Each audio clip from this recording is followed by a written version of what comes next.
영광이 성부와 성자와 성령께 영원 무궁하기를 좋아요. 영원 무궁하소서가 좋은데요. 영광이 성부와 성자와 성령께 영원 무궁하소서. 그게 더 나은 것 같습니까? 예. 그러면 우리 교회는 하소서 이렇게. 왜냐면 이게 현재 저희가 속한 교단도 그렇고요. 적잖은 그 교회에서 예배 속에 성도들이 같이 함께 성자, 성령, 성령의 이름을 부르는 예배 순서가 사실 거의 없어요.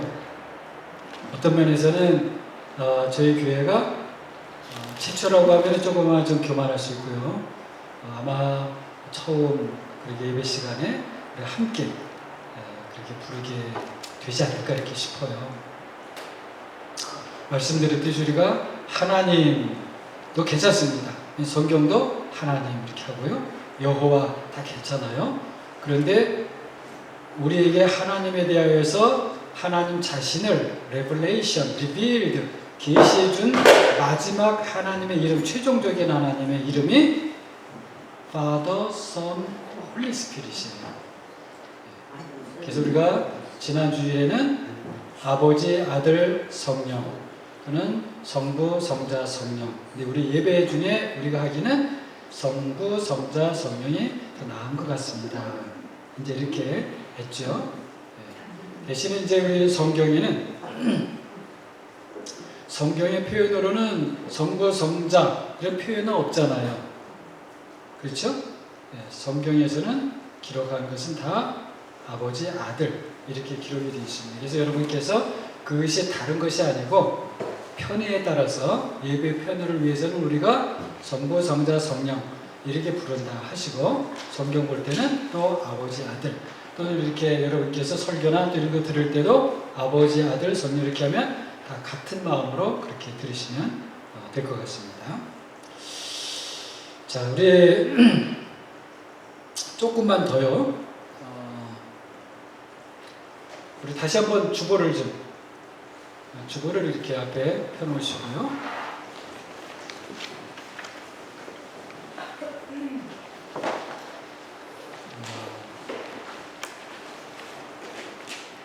그 5세기 정확하게 기간은 언제인지 몰라요.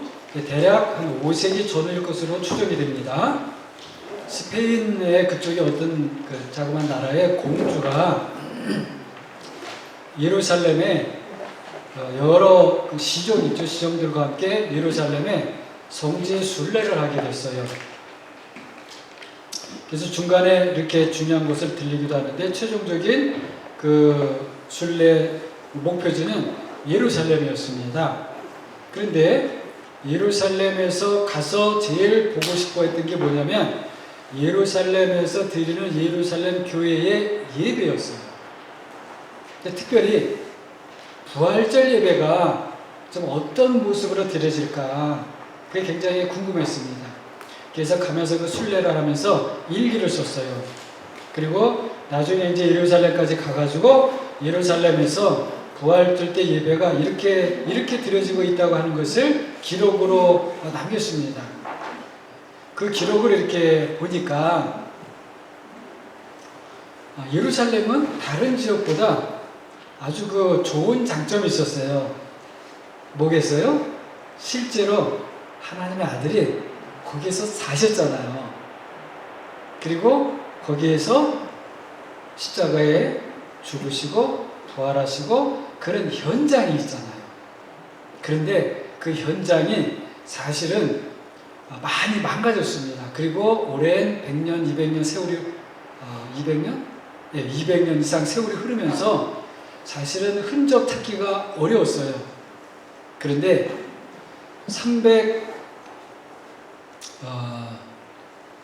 313년에 콘스탄티노플 황제가 회심을 하고 그때 밀란 칙령이라 가지고 기독교인들도 예배 드리는데 자유롭다. 기독교만 특혜를 준 게 아니에요. 기독교인들이 그때까지는 공개적으로 제대로 잘 예배 드리지 못했는데 특히 313년 전 한 10년 오간해 가지고 박해가 굉장히 심했습니다. 근데 그 박해가 중단되고 기독교인들도 자유롭게 예배드릴 수 있다. 이렇게 선포가 된 게 그 밀란 칙령이에요. 그런데 그때 콘스탄틴의 황제의 어머니가 헬레나라고 하는 그런 그 어머니였는데 이 헬레나가 아주 굿 크리스찬이었어요. 근데 그 아들이 크리스찬이 돼가지고 이제 기독교의 자유를 선포하고 그랬는데 이 헬레나 그 어머니가 황제의 어머니가 예루살렘을 방문하고 싶어요.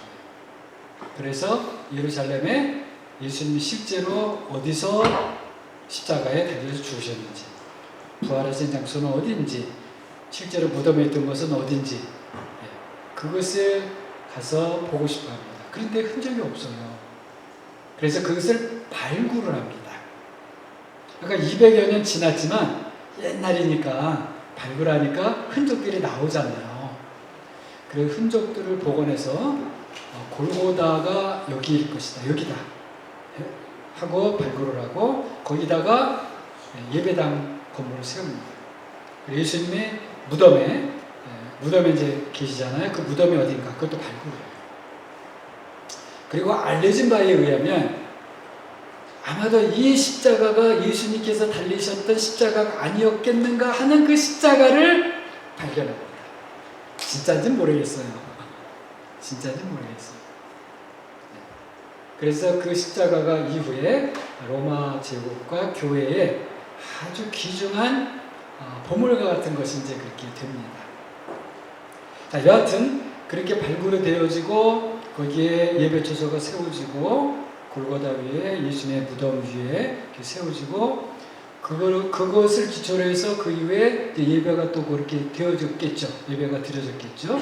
그래서 말씀드린 대로 정확한 시기는 모르지만 아마 5세기 전후일 것이라고 추정되는 그 스페인 쪽의 어떤 공주 정도 되는 그런 귀족이 시정들과 함께 성지순례를 와서 예루살렘 교회 예배가 부활절 예배가 이렇게 드려지고 있다고 그 기록을 한 거예요.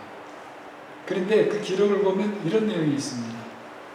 부활절 예배가 이제 새벽부터 시작이 되잖아요. 근데 어디서부터 출발을 하냐면 골고다 산에서부터 성도들이 다 모여갖고 거기서부터 출발을 해요. 거기서부터 이제 예배가 시작되는 거예요. 그렇게 해서 거기서 찬양을 하면서 성도들이 줄 서가지고 맨 앞에는 감독이 서고 그리고 따라가지고 주어서 본인들이 세운 이제 예루살렘 교회 거기 들어가서 예배를 드리고 그런데 그 모습이 다른 데서는 그렇게 할 수 없잖아요. 예루살렘에서만 그렇게 할 수 있는 예배잖아요. 예배 자체는 어느 곳이나 다 같았지만 그런 식으로 예배를 드리는 것을 참석하면서 너무 감격스러워했던 거예요. 그런 기록을 내용으로 남겼습니다. 그래서 우리 사실은 기독교는요, 그 예루살렘 교회하고 똑같은 장소는 아니지만 그런 마음으로 그렇게 예수님께서 십자가 지시고 골고다 올라가시고 무덤에 내려가시고 무덤에서 부활하시고 하는 그 생각을 가지고 예배를 만들어서 드렸던 거예요, 사실은. 그래서 우리도 근데 우리 이제 예배 순서나 이런 것들은 사실은 그런 그 그림을 가지고 사실은 예배 순서나 이런 거를 만들질 못했어요. 종교개혁 때도 그것까지는 사실은 잘 못했어요. 하려고는 했지만 사실은 못했어요. 왜냐면 설교 말씀, 성도들이 아는 게 너무 중요했기 때문에 예배가 설교 중심의 예배로 16세기 때 우리 개신교는 자리가 잡혀집니다. 설교를 중심으로 하다 보니까 예배가 어떻게 보면 그렇게 우리 원래 전통적으로 그 교회가 가지고 있었던 한 가지만 요걸 이제 연장하기 위해서 예를 들면 세례 받을 때에도요, 세례 받는 처음은 서쪽에서부터 출발을 해요. 서쪽을 향해서 서쪽이 말하자면 세상을 상징하는 거예요. 서쪽을 향해서 이제 말씀으로 선포를 하는 거죠. 내가 이제 세상의 어둠과 죄와는 상관이 없다. 마귀여, 이제 나는 더 이상 마귀를 따라다니는 사람도 아니고 마귀의 유혹에 넘어가지도 않고 마귀의 종로로 더 이상 안 해. 그렇게 선포를 하고, 그리고서는 동쪽을 향해 가지고 세례를 받았던 거예요. 그래서 예배의 그 예배 때에도 동쪽을 향해서 예배당이 예배드려지도록 그렇게 구조가 되어 있었어요. 이렇게 서쪽에서 들어와서 동쪽을 향해서, 그리고 동쪽에서 말하자면 하나님을 예배하고 다시 서쪽 세상으로 나아가서, 세상은 이제 마귀의 주관 안에 있는 세상에서 내가 나왔지만 다시 예배 가운데 하나님의 자녀로 회복되어져서, 그래서 다시 세상으로 서쪽으로 나간다, 이런 의미가 이제 되는 것이죠. 하여튼 그런 마음과 그런, 이걸 조금 어렵게 말하면 그런 신학적인 내용을 가지고 모든 게 세례도 그렇고 예배도 그렇고 이렇게 구성이 된 예배 순서도 그런 관점에서 예배 순서가 이렇게 사실은 짜여졌던 겁니다. 그런데 이것이 너무 형식적으로 기울어지다 보니까 16세기 때 이렇게 돼서는 안 되지 않느냐 해가지고 개혁을 했는데, 개혁을 원래 기독교의 원래대로 하려고 했지만 말씀드린 대로 그것까지 못하고, 예배는 당시의 성도들이 너무 교리도 모르고 성경도 모르고 너무 몰라서 일단 성도들이 알아야 되겠다. 그래서 교리문답도 만들고, 그 다음에 예배도 좀 설교 중심의 그렇게 예배가 되었습니다. 설교는 많은 경우 대신에 선포도 있지만 티칭, 가르치는 내용이 설교에 많이 들어가게 돼요. 그러다 보니까 예배 이제 순서라는 것도 거기에 맞춰서 짜여지게 되었습니다. 그런데 말씀드린 대로 우리 예배가 우리가 예수 그리스도 안에서 새 사람 되어져서 그리스도께서 우리를 오시고 하나님 아버지께로 가는 그 길을 따라서 우리도 한 걸음 한 걸음 가면서 성삼위 하나님께 예배하는 그런 모습을 담는 그런 예배 순서가 사실은 되어야 되는 것이죠. 그래서 사실은 우리 교회는 일부라고 이부 이렇게 말하지 않고요. 그걸 리틀 엔트런스라고 그랬어요. 리틀, 작은 엔트런스, 그러니까 하나님 앞에 들어가는 거예요. 들어가는데 리틀 엔트런스가 먼저 있었어요. 그 다음에 그레이트 엔트런스가 있었어요. 근데 우리가 쉽게 말하면 1부 예배, 2부 예배가 있었다는 거예요. 그런데 그 리틀 엔트런스는 사실은 그때까지가 말씀 중심의 예배예요. 그래서 그때는 누구나 다 참여했습니다. 그런데 그레이트 엔트런스가 시작이 되면, 그러면 세례받지 않은 사람들은 다 이제 그 자리를 떠났어요. 오늘날 이제 어디도 그렇게 하지는 않습니다. 떠나서 그레이트 엔트런스는 세례받은 사람이 함께 주의 살과 피에 참여에 들어가는 시간이 바로 그레이트 엔트런스였어요. 그래서 예배가 사실은 이 그레이트 엔트런스가 중심이었습니다. 근데 말씀드린 대로 이 성찬회 이런 것이 너무 형식적으로 흐르다 보니까 이것을 우리 종교개혁자들이 다시 회복을 해야 됐잖아요. 근데 너무나 귀한 것이라 회복하는데도 너무 이것이 시간도 걸리고, 그 다음에 그 절차를, 이거는 보통 절차가 아니야. 굉장히 엄중하고 신중하고 막 이렇게 해야지 되는 거 해가지고 하다 보니까 1년에 4번 해야 되겠다. 왜냐면 그건 너무 귀중해서 한 번 할 수 없는 거라. 근데 4번도 줄어져가지고 1년에 2번 이렇게 됐어요. 근데 이렇게 된 연유는 왜 그러냐, 말씀드린 대로 성찬을 한 번 하려면요, 원래 스코틀랜드 장로교회 그쪽에서 어떻게 했냐면요, 성찬하기 일주일 전부터 회개 집회를 해요. 그리고 성찬한 다음에 또 일주일 동안 또 좀 이렇게 죄송한 말씀인데 뒤풀이 집회를 해. 그러니까 성찬을 한번 하려면요, 그만큼 한 주도 두 주가 걸리는 거예요. 그런데다가 스코틀랜드는 장로교회잖아요. 장로교회는 원래 노예 정치거든요. 노예 정치는 뭐냐면 노예 목사님들이 교회를 돌보는 거예요. 그래서 성찬을 할 때는 노예 목사님이 다 모여갖고 이 교회 가서 성찬해요. 그 다음에 두 주 지내죠. 그럼 또 목사님들이 해갖고 이 교회 가서 또 성찬해요. 그렇게 돌다 보니까 자주 할 수가 없는 거예요. 1년에 4번 하기도 힘들어요. 그래서 1년에 2번. 네. 약간 그런 역사적인 연유가 있습니다. 그런데 또 그러다 보니까 또 성찬을 할 때 성찬에 참여하는 사람이 제대로 회개하지 않는 사람은 성찬에 참여를 못하게 했어요. 그래서 성찬을 받기 전에 무슨 죄를 지은 사람은 그 죄를 철저하게 교회 앞에서 회개하지 않으면 성찬에 참여를 못하게 했던 거예요. 하여튼 이것 때문에도 세례를 받았는데 왜 성찬에 참석 못하게 하느냐, 그 회개를 어떻게 해야 되느냐, 이런 거 가지고도 사실 미국에서 18세기 때 굉장한 논란이 있었어요.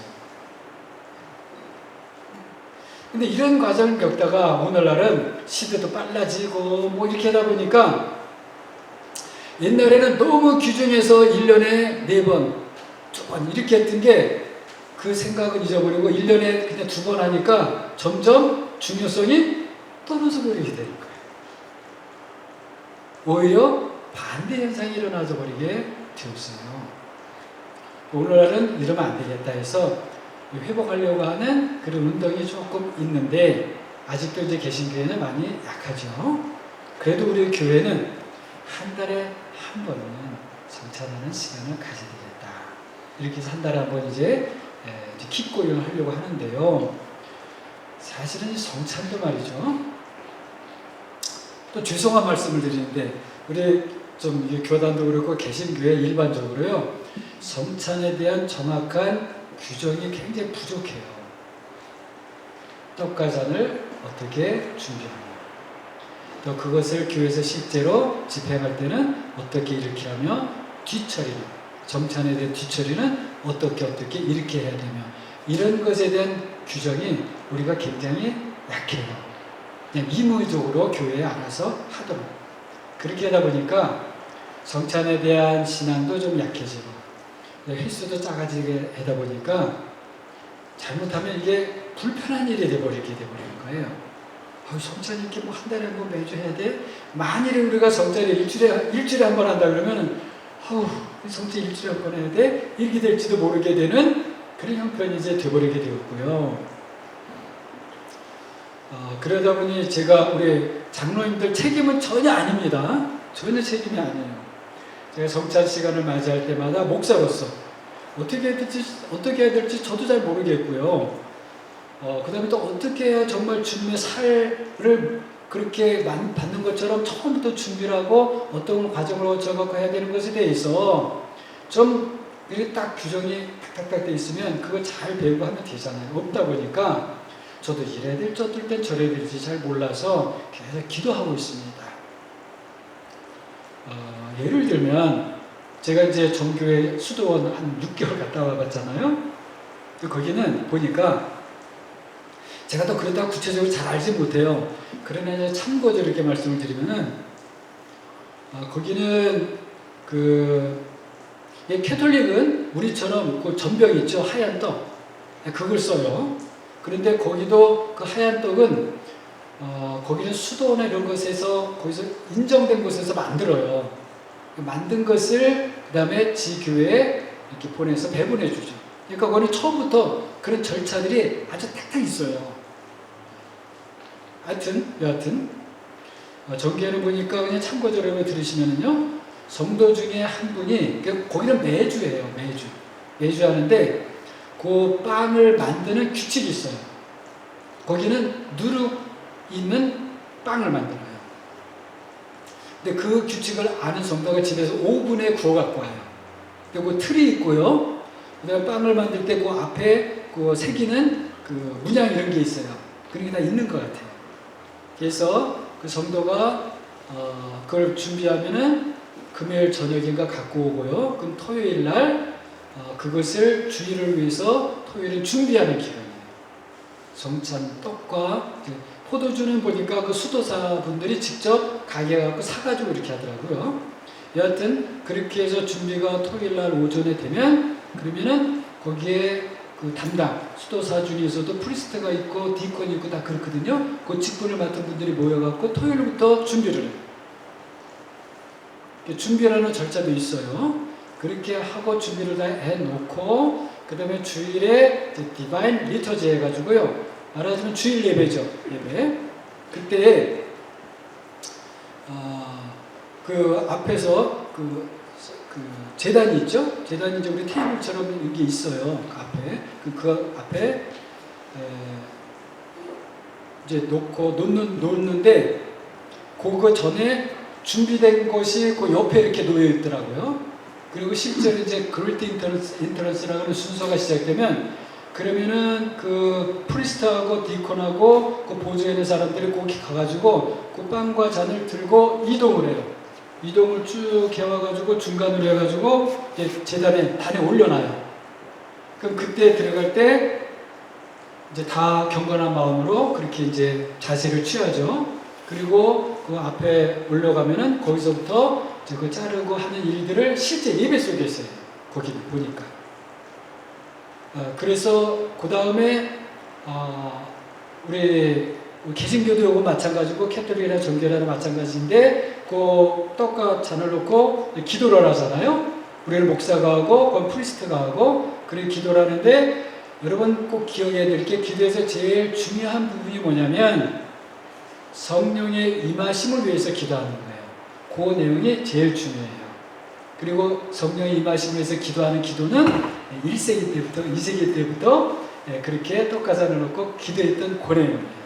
물론 거기에 이제 조금 다른 기도가 덧붙여질 수 있겠죠. 그런데 제가 좀 깜짝 놀랐던 것 중에 하나가 뭐냐면요. 그렇게 해서 성령의 임하심을 기도하고 그렇게 해서 근데 저기도요, 처음에 신앙 고백도 하고, 그 다음에 다 준비가 이렇게 되면요, 다 준비하고, 주기도송, 거기에 주기도 가사는 같은데, 곡이 다르죠? 그 주기도 노래를 앞에 두고 해요. 그런데 그걸 다 같이 이렇게 하는데, 굉장히 감동이 되더라고요. 그렇게 한 다음에 가서, 그걸 분배를 위해서, 거기는 우리는 이제 목사가 장로님들이 성도님들이 이렇게 하는데 그냥 목사나 장로가 같이 분배를 해요. 직접. 여하튼 근데 제가 깜짝 놀랄 것 중에 하나가요. 자, 토요일날 그렇게 준비가 된다고 했죠. 그럼 준비 단계에서부터 조금 달라지는 거예요. 이제 앞으로 이것이 주의 살과 피가 될 것이잖아요. 그런 의미에서 조금 자세가 달라지고요. 그 다음에 제단으로 올라가 가지고 프리스트를 포함해서 함께 그 기도를 이제 성령의 임하심을 기도하고 다 같이 주기도 하고 딱 마치잖아요. 그럼 그때부터 그 떡과 잔은 주의 살과 피가 함께 있는 것이 돼요. 우리는 이제 필요한 거 쓰고 나머지는 버리잖아요. 거기는 큰일 납니다. 근데 이것이 원래 기독교의 전통이에요. 캐톨릭도 그렇고 정교도 그렇고 앵글리칸도 그렇고 아마 루터란도 그럴 거예요. 근데 우리는 그 뒤에 철회에 대한 규정이나 이런 게 없어요. 과거에 제가 어렸을 때는 그냥 목사님들이 걷어다가 뒷뜰에 땅 파고서는 쏟아붓고 이렇게 했어요. 그런데 원래는 그렇게도 안 돼요. 내가 먹었는데 동료들이 그 교회에서는 그랬어요? 아니 여기서 나중에 퇴근했네. 그랬어요? 잘하셨습니다. 그러니까 다 먹는 거예요. 버리는 게 아니에요. 왜냐면 주의 살과 피로 선포가 되었고 우리가 그렇게 믿은 것이기 때문에. 여하튼 그래가지고요. 거기에 이제 그 사순절 기간이 있잖아요. 사순절 기간 때에 수요일에는 어떤 시간이냐면 프리 생크티파이드 리터지가 있어요. 그 예배 시간이 있어요. 뭐냐면 주일 때 그렇게 해가지고 주님의 살과 피가 된 그 떡과 잔이 있잖아요. 포도주가. 그것을 남겨가지고 남긴 것을 수요일날 다시 모시고 와서 예배 시간을 가져요. 근데 내가 모시고 와서라고 하는 말이 진짜 그렇죠. 근데 주일날은 앞에 제단에서 그렇게 그 선포가 되기 전에는 그것이 쭉 가면은 그냥 이렇게 자세만 좀 신중한 자세만 취하고 이렇게 얘기했잖아요. 근데 그때 수요일 때는요, 말씀드린 주일 때 그것이 주님의 살과 피로 선포가 되었다고 했잖아요. 그 남은 것이 수요일 때 다시 나오잖아요. 근데 나올 때부터 성도들 자세가 다르더라고요. 어떤 성도는요, 제가 깜짝 놀랐어요. 어떤 성도는요, 지난데 무릎 꿇고 엎드려. 그 제가, 야, 저렇게까지 하나? 제가 오늘 그 마리아 머리털 씻는다고 했잖아요. 그거 보면서 저렇게까지 하는 게 생각이 들었다고 했잖아요. 제가 저렇게까지 하나? 근데 그 가만히 생각해 보니까요, 그럴 수 있겠더라고요. 정말 그렇잖아요. 주님의 살과 피라고 한다면. 네? 제가 그런 모든 걸 이렇게 보면서 그렇다고 해서 우리가 이런 형식이나 중요하다는 게 아니고 그분들이 그런 과정을 통해서 믿음으로 그런 과정들 속에서 참여하고 그 과정들 통해서 보니까 믿음이 그렇게 더 단단해지는 거예요.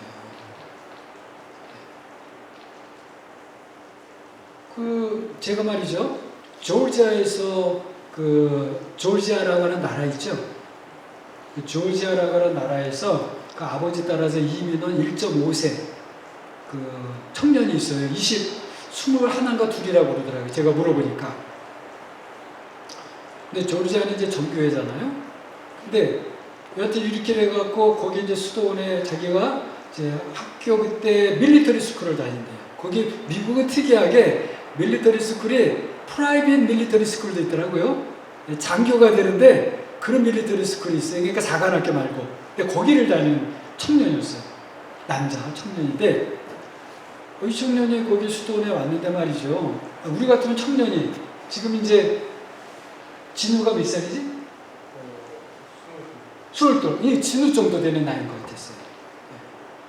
이제 장교가 되기 위해서 밀리터리 스쿨을 다니는 친구인데 자기가 이제 수도원에 혼자 왔어요. 왔는데 자기 저기서부터 이제 걸어왔대요. 왔는데 이 친구가 말이죠. 거기는 템플이라고 그러는데 성전이라고 하거든요. 근데 성전에 말해서 아이콘이라고 예수님 얼굴 그림 이렇게 올려놓는 거하고 마리아가 아기 예수님 이렇게 품고 있는 그 아이콘이 이렇게 2개가 있어요.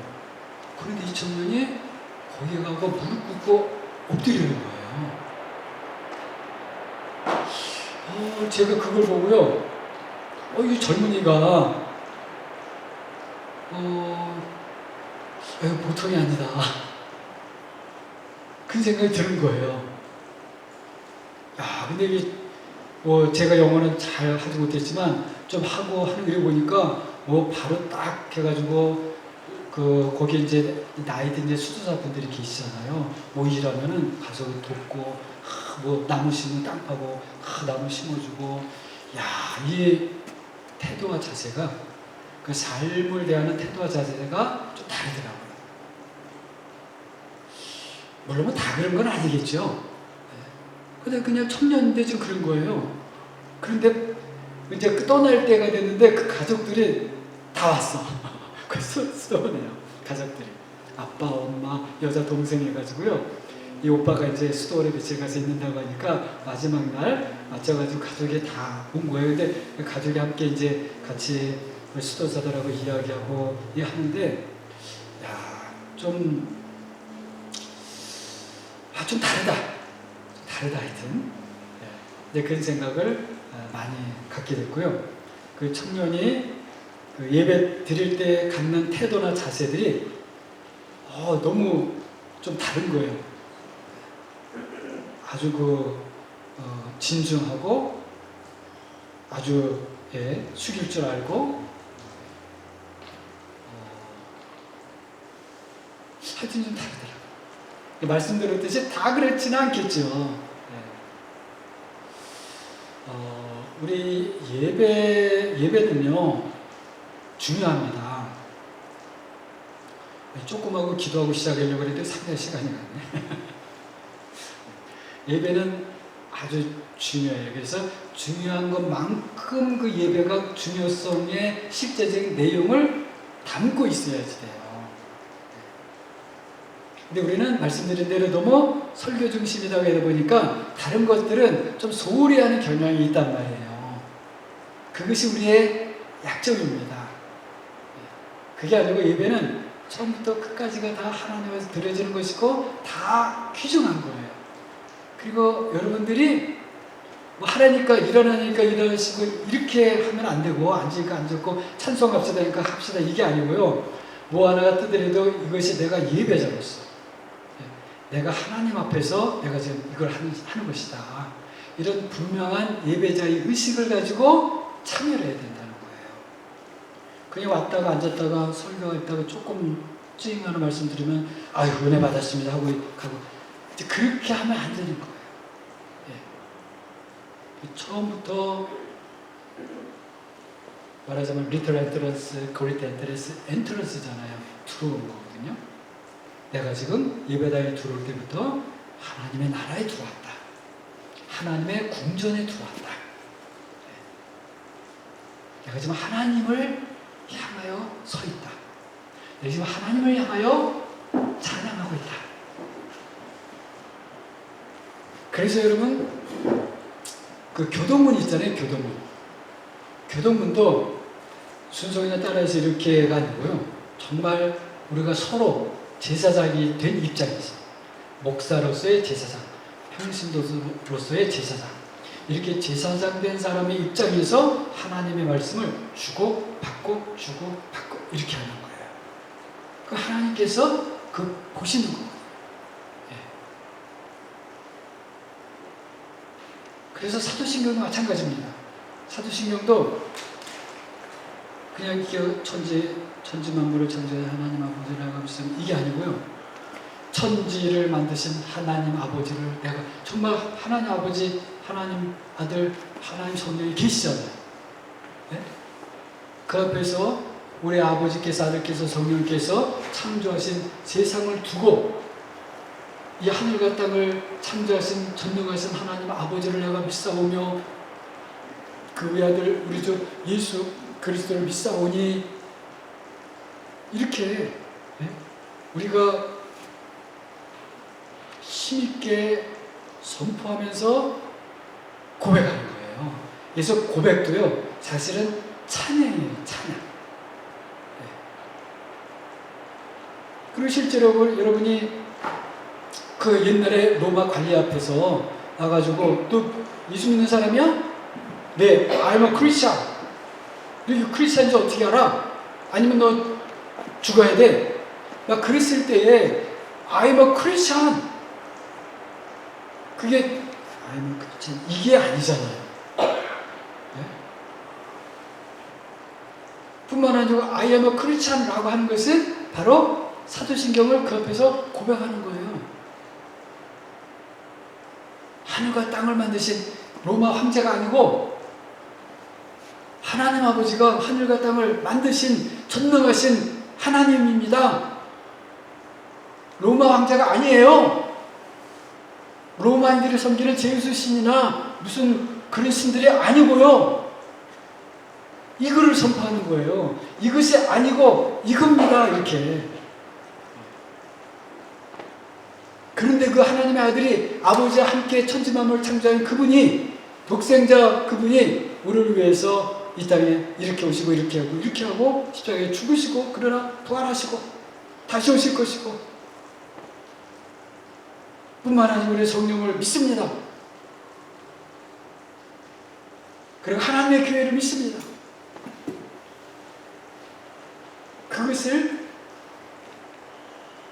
사실 하나님 앞에서 고백하면서 찬양하면서 선포하면서 세상을 향해서도 마찬가지로 선포하는 거거든요. 말하자면 세상 사람 여러분, 하나님을, 천지 만물을 창조 하나님을 여러분이 아셔야 됩니다. 말하자면 그렇게 사시면 안 됩니다. 예수 그리스도를 믿으세요. 그렇게 선포하는 거거든요. 그래서 여러분, 저 이제 앞으로 사도신경도 이거 어떻게 하면 우리가 좀 힘있게, 토박토박 좀 할까. 그러면서도 보니까 우리 기독교는 예를 유대인들도 예를 들어 시편을 낭송할 때 여호와는 나의 목자시니 내가 부족함이 없으리로니 이건 읽는 거잖아요. 그냥 리딩이잖아요. 근데 유대인들은 어떻게 했을 것 같은지 아세요? 유대인들은 그 음률이 있대요. 오랜 동안 전통 속에서. 왜냐면 사람이 음악성이 있잖아요. 그런 거가 잘 결부해가지고. 아무튼 그래서 저는 좀 사도행전을 만약에 고백한다 하더라도 우리가 어떻게 똑같이 음료를 만들 수는 없지만 고민스러운데, 천지를 만드신 하나님 아버지를 내가 믿사오며 우리 주 예수 그리스도를 믿사오니 하면서 아주 이렇게 음료를 타면서 말이죠, 선포도 하면서 힘도 있으면서 이렇게 하면 얼마나 좋을까, 그런 생각을 합니다. 그리고 이제 우리 기도하시는 장로님들도 장로님들 계신데 장로님들도 그런 마음으로 기도해요. 그래서 마음에 좀 훈련을 해야 돼요. 목소리 훈련을 좀 하셔야 됩니다. 하나님 앞에서 우리 하나님, 그것처럼 세상을 향해서 또 선포하는 것처럼 성도를 향해서 우리 예를 들면 전쟁터 나가가지고 앞에서 돌격 앞으로 이렇게 하는데, 여러분 돌격 앞으로 이렇게 만약에 소대장이나 중대장이 다 병사들인데 돌격 앞으로 그러면 되겠어요? 안 되잖아요. 그 상황에 맞게 돌격 앞으로 그래야 되잖아요. 아무리 예배가 전쟁 상황은 아니지만, 그러나 예배가 하나님께 드리고 여러 가지 그런 생각했을 때 맞는 그런 어떤 게 있을 것 같아요. 그걸 이제 우리가 공식에 찾아가야 될 것 같다는 것이죠.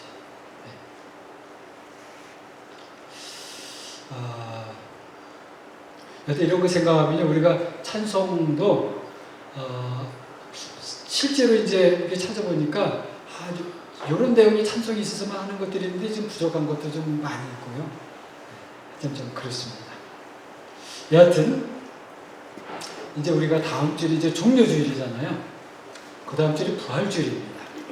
그래서 종료주일 때부터 좀 할 수 있으면 우리 예배 속에서 우리 다 함께 예배자가 되어서 우리의 예배를 받으시는 그 아버지, 아들과 성령, 성부, 성자, 성령을 좀 이름 부르는 그 시간이 시작이 되면 좋을 것 같아요. 어떻게 동의하십니까? 저는 아직 준비 안 됐는데요. 혹시 그런 분 계세요? 저는 아직 하나님의 이름을 예배소에서 부를 준비가 아직 안 됐는데요. 그런 분 없으실 것 같아요. 우리가 예배 때 하나님의 이름을 정확하게 안 부르면 어디서 부르겠어요? 그렇지 않습니까? 예배 때는 적어도 아버지, 아들, 성령, 성부, 성자, 성령을 우리가 분명하게 고백하고 그렇게 해야 되겠죠. 예. 그러게요. 그래서 제가 이제 오늘 이제 되는 거 봐가지고요. 다음 주부터 할까 말까 이제 아니면 부활주부터 할까 이제 고민을 좀 하려고 하는데요. 자, 지난주에 이제 했죠. 영광이 하면 성부와 성자와 성령께 영원 무금하소서, 이렇게 한번. 그리고 하늘에 계신다고 그 찬송가 있잖아요. 네, 있죠. 주기도송. 주기도송도 우리 하죠. 자, 근데 이제 간단하게 할 수 있는 것, 그것부터. 자, 우리 한번 지난주에 해봤으니까는요. 자, 함께 해봅니다. 영광이 성부와 성자와 성령께 영원 무금하소서. 자, 다시 한번. 영광이 성부와 성자와 성령께 영원 무금하소서. 다시 한번. 영광이 성부와 성자와 성령께 영원 무금하소서. 예. 근데 제가 이 몸동작을 지난번에 소개는 해드렸죠. 예. 근데 이게 아직 제가 좀 정하지 못했어요. 예. 그래서 다시 한번 참고로 말씀드리면 천주교는 어떻게 한다고요? 이렇게 해가지고 이렇게 합니다. 왼쪽, 오른쪽. 그런데 정교회는 어떻게 하는지 아세요? 정교회? 제가 정교회 수도원 가봤잖아요. 거기는요, 더 성경적이고 신학적이에요. 그는 손가락을 이렇게 합니다. 요거 엄지, 검지, 중지, 요걸 하나로 묶어요. 그리고 요 약지하고 네 번째 게 뭐죠? 하여튼 네 번째, 다섯 번째 그 손가락을 이렇게 껴요. 그리고 이렇게 합니다. 왜 이렇게 하는지 아세요? 요 세 개는 삼위일체. 3인데 하나로 모아졌잖아요. 이게 삼위일체를 가리켜요. 요 두 개는요? 요 두 개는 이렇게 하죠? 요 두 개는 왜 이렇게 할까요? 네? 크게. 자, 그리스도 안에는 뭐가 있어요? 그리스도 안에는 신성과 인성이 있으시죠. 그리스도는 하나님이시면서 사람이시죠. 그래서 그리스도 안에서는 Divine Nature and Human Nature, 신성과 인성이 있으신 거예요. 그래서 이 두 개, 신성과 인성이 그리스도 안에 있다 해가지고 이렇게 해요. 자, 이렇게 하고서는 Father, Son, Holy Spirit 이렇게 하더라고요. 처음에는 저게 뭔가 이렇게 했어요. 근데 같이 이렇게 십자가를 하는 것 같은데 보니까 캐톨릭하고 정교하고 좀 다르더라고요. 근데 정교회가 더 성경적이고 신학적이에요.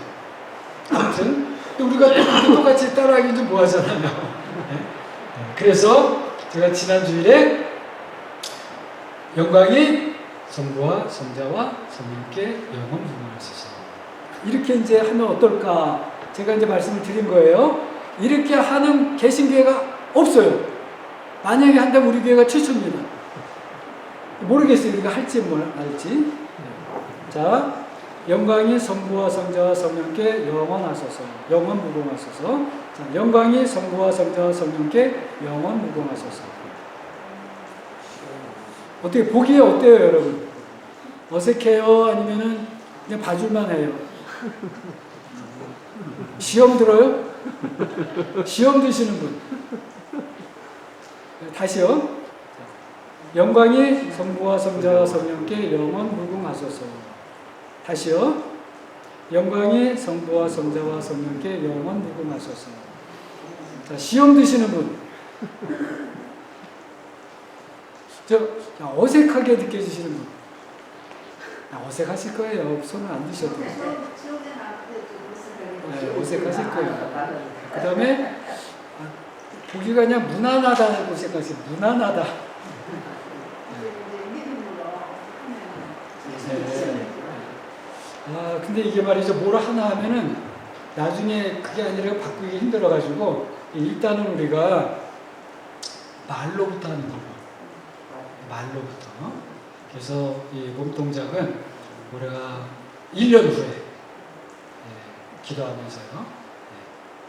그래서 우리 말로부터 다시 한번 영광이 성부와 성자와 성령께 영원 무궁하소서. 다시요. 영광이 성부와 성자와 성령께 영원 무궁하소서. 예. 자, 이것은 특별하게 예배해서 무슨 순서는 아니에요. 마치 이것은 소금 치듯 하는 것 같은 거예요. 소금 치듯 하는 거다. 이렇게 생각하시는데 이 소금 치듯 함이 사실은 중요한 포인트가 되는 것이죠. 그 길잡이가 되는 겁니다. 길잡이. 우리가 이제 길을 가다 보면 그 팻말들 있잖아요. 여기로 가세요, 여기로 가세요. 그래서 우리가 예배 가운데 잠깐 흐트러졌던 마음을 다시 성삼위 하나님께 마음을 모으는 그런 짤막한 시간으로 여러분이 그렇게 이제 생각을 하시고요. 일단은 그 이왕 말씀하신 김에 예. 그 위에서 그러니까 카톨릭과 정교회가 이제 크로스를 하듯이 하는데 위에 하고 아래 하고 옆에 할 때는 왼쪽이 먼저입니까? 오른쪽이 먼저입니까? 이왕 캐톨릭은 말씀하신 왼쪽 그것도. 오른쪽이고요. 예, 왼쪽이 먼저 캐톨릭. 캐톨릭은 네. 예, 이렇게 해갖고 그래서 이렇게 합니다. 근데 정교회는 이렇게 해갖고 이렇게 오른쪽부터 오른쪽. 거기에도 또 의미가 있습니까? 뭐 왼쪽. 그거까지 제가 모르겠어요. 네. 그러니까 십자가의 모양을 가지고 하는데 네. 예, 서로 이제 본인들이 우리 정교회다 이런 걸 이제 하고 본인들 캐톨릭 이렇게 하는 거겠죠. 예, 오른쪽이 더 자연스러운. 1세기 때는 그렇게 한 게 아니죠? 예? 1세기 때나 2세기 때는 그게 초기 교회 때는 아마 그게 없었겠죠. 근데 이제 뭐 이렇게 어느 때부터인가는 잘 몰라요. 근데 십자가는 초기부터 십자가는 우리 말씀드린 대로 고난의 십자가가 아니에요. 승리의 십자가였어요. 승리. 십자가는 항상 귀중히 있습니다. 그래서 십자가를 들고 있지 않을 때는 몸동작으로 십자가를 하는 것은 아마 초기부터 그랬을 것 같아요. 근데 그것이 이제 그런 식으로 정착된 거는 시간이 좀 흘러서겠죠. 여러분 재미난 제 에피소드를 하나 말씀드리면 16세기 때 제네바에서 사셨었죠? 아닌가요? 쥐리인가? 죄송합니다. 쥐리. 제네바가 스위스의 도시잖아요. 제네바가 종교개혁이 일어났던 중요한 도시 중에 하나입니다. 그 제네바는 프렌치 말 쓰는 곳이에요. 프랑스에 살던 사람들이 많이 와서 거주를 했습니다. 그곳이 제네바시예요. 근데 그 제네바시에서 프랑스에서 말하자면 망명원 켈빈을 중심으로 해갖고 종교개혁이 일어난 거예요. 근데 종교개혁이 일어났는데 기존까지는 다 캐톨릭 신자였잖아요. 그래가지고 다 예배당에 모이면 들어오자마자 다 이런 거예요. 근데 거기서 종교개혁이 일어났죠. 그래서 이제 교리문화를 가르치고 이렇게 하는데, 그래서 이제 캐톨릭적인 걸 버려야 되잖아요. 구별을 하기 위해서. 그래서 캐톨릭적인 것을 모양이라도 다 버리게 돼요. 그래서 우리는 이제는 더 이상 캐톨릭이 아니고 우리는 종교 개혁자 후예입니다. 이렇게 해서 이제 모이는 거예요. 근데도 이게 습관이 돼 있으니까 어떻게 해요? 성도들 와갖고 교리문화 열심히 해요. 그 다음 주에 가지고 너써 홀리 스피릿 이러는 거예요. 이제 그런 사람이 발견이 되면 그 사람은 오세요. 그래갖고 교리문화를 다시 받았어.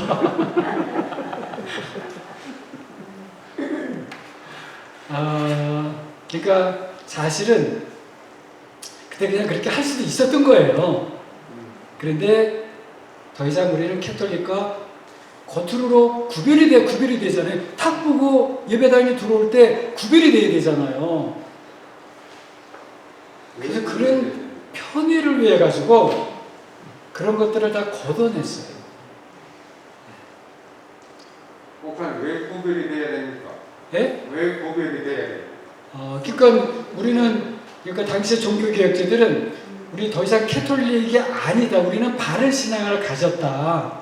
이런 것으로 모양으로도 그것이 입증되려면 똑같이 그렇게 하면 안 된다고 생각을 했어요. 네. 그리고 이제 이렇게 한 것은 이제 다 캐톨릭이 됐고, 그리고 이제 우리 개신교인들은 그런 모양이 없어도 우리 마음으로 십자가를 그리며 산다. 마음의 십자가를 지고 살았습니다. 그런데 그놈의 십자가가 안 보이는 거예요.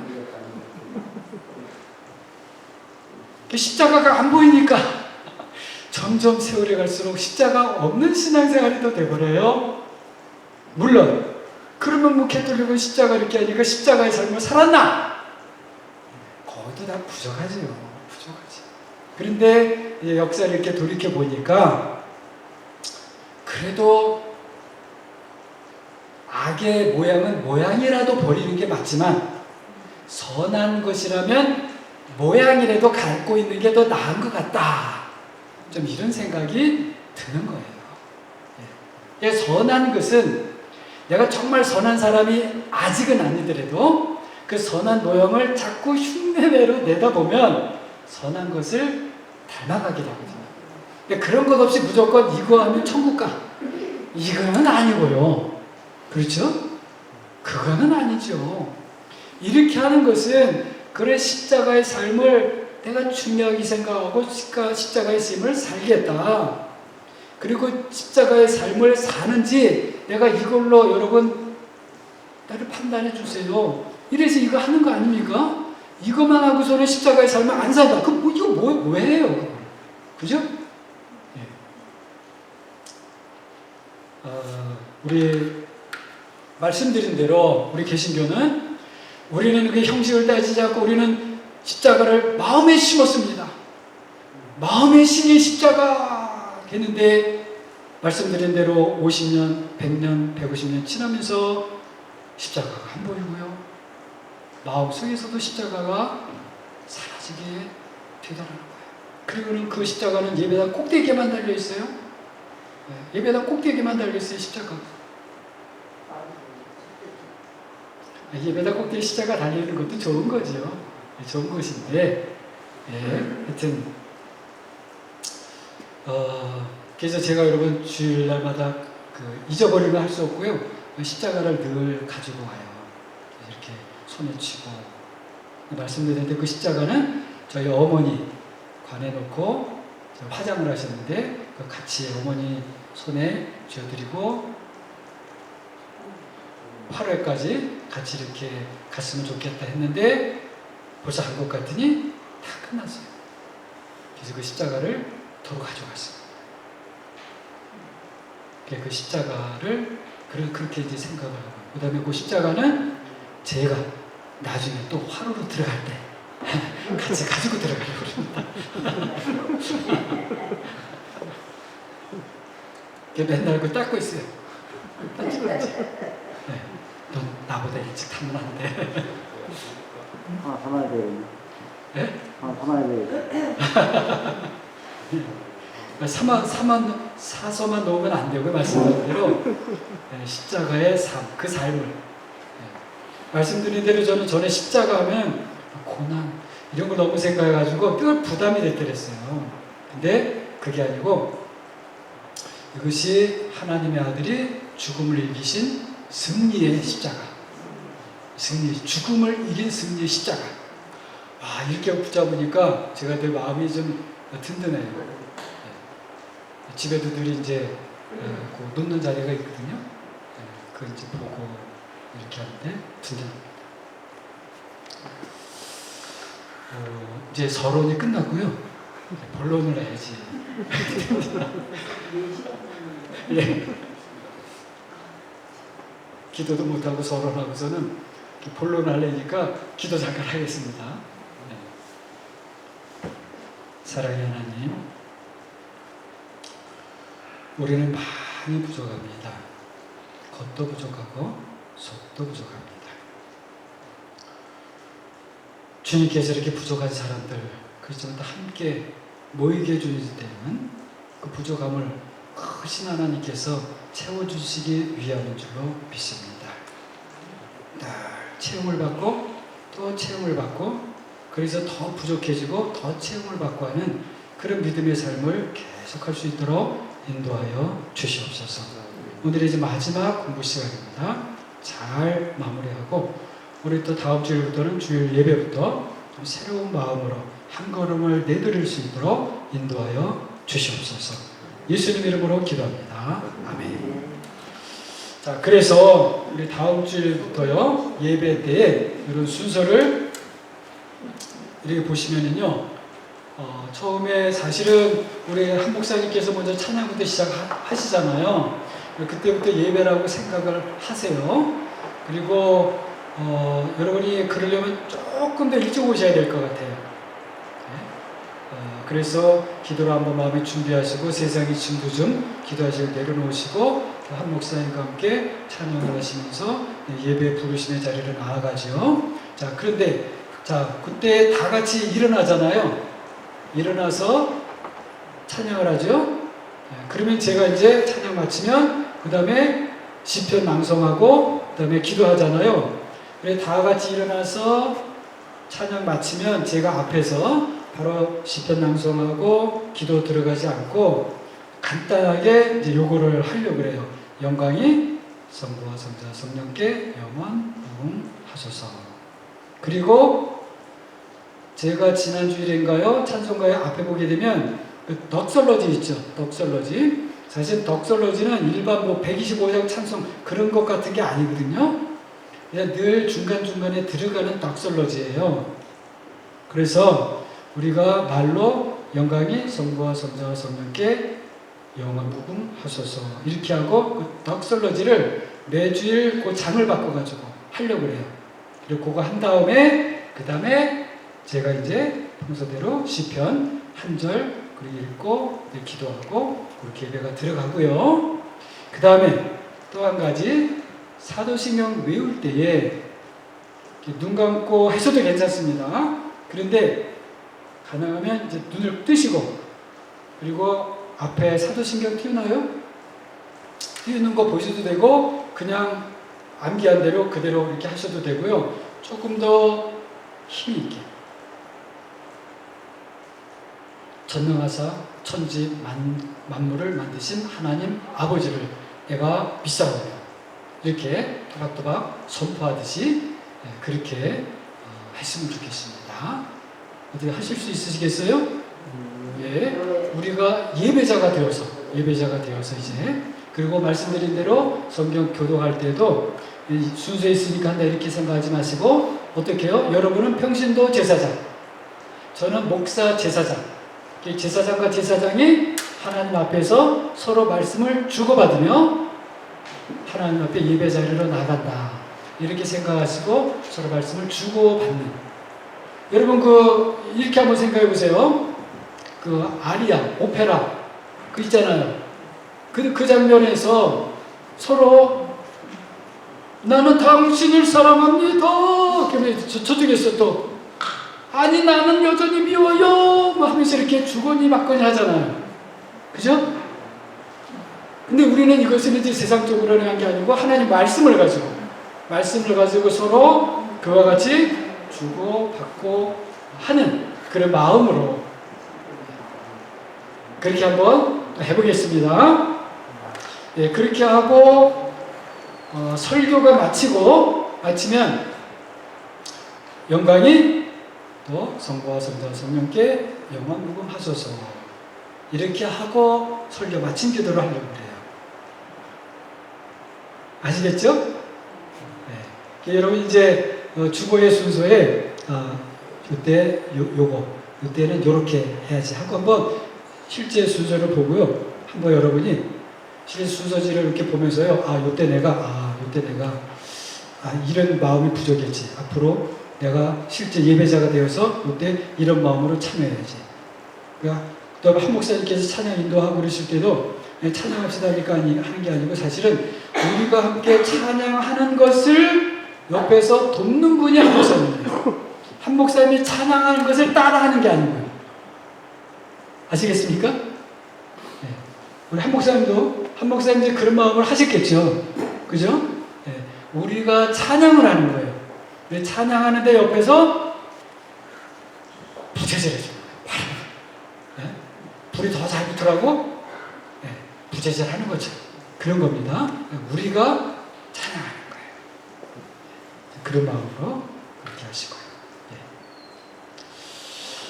네. 어떻게 다음 주부터 가능할까요?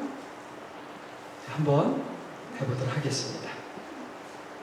그러면은 이게 이제 사실은 본 내용이고요. 자, 이제 니케아 신경 해야 되는데 니케아 신경은 다음 가을에 하도록 하겠습니다. 다만 다시 한번 니케아 신경은 사도 신경과 마찬가지로 안전하게 교회에서 고백할 수 있는 신앙 고백이다. 이 말씀을 드리고요.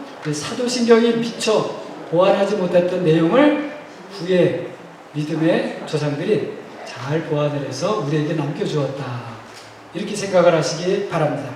그리고 할 수 있다면 여러분이 미리미리 사도신경을 외우는 것처럼 여러분이 계속 이렇게 보시면서 하나씩 좀 외워나가시면 좋을 것 같아요.